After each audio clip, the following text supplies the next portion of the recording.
কালকে আইব্রোটা করেছি আর আজকে সকালে ঘুম থেকে উঠে দেখছি মুখটা যে কি পরিষ্কার পরিষ্কার লাগছে। হাত মুখ তো ধোয়া হয়ে গেছে, এবার এক গ্লাস জল খেয়ে নেবো। রাতের বেলা তো সব বাদামগুলো ভিজিয়ে রেখেছিলাম, এখন সেগুলো খাবো। আমার নাই কিশমিশ আর কাজু বাদামটা খেতে একদম ভালো লাগে না।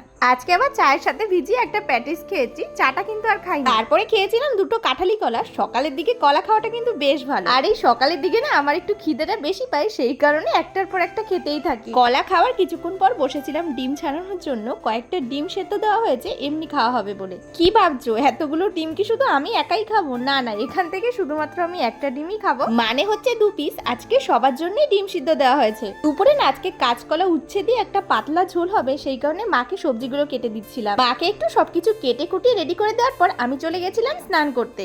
মাথায় শ্যাম্পু করাটা জানো আমার কাছে এখন সব থেকে বিরক্তিকর ব্যাপার। এই দেখো মাথায় শ্যাম্পু করে স্নান করে নিয়েছি। শ্যাম্পু করলে শরীরটা বেশ ভালো লাগে, তবে ওটাই ইচ্ছা করে না। মাথাটা কোনো মতে মুছে সঙ্গে সঙ্গে একটু তেল দিয়ে নিলাম, না হলে কিছুক্ষণের মধ্যে চুল তো পুরো পাগল পাগল হয়ে যাবে। জানো তো আমি এই নারকেল তেলটা ছাড়া অন্য কোনো তেল যেন মাথায় নিতে পারি না। অন্য যে কোনো তেলের গন্ধ যেন আমার একদম সহ্য হয় না।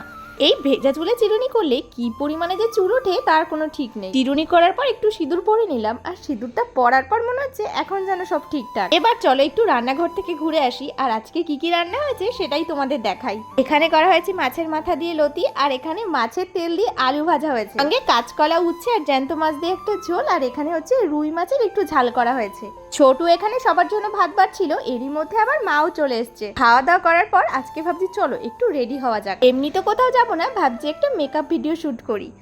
আশা করি এই ভিডিওটা তোমরা দেখেছো, আর কেমন হয়েছে জানিও কিন্তু।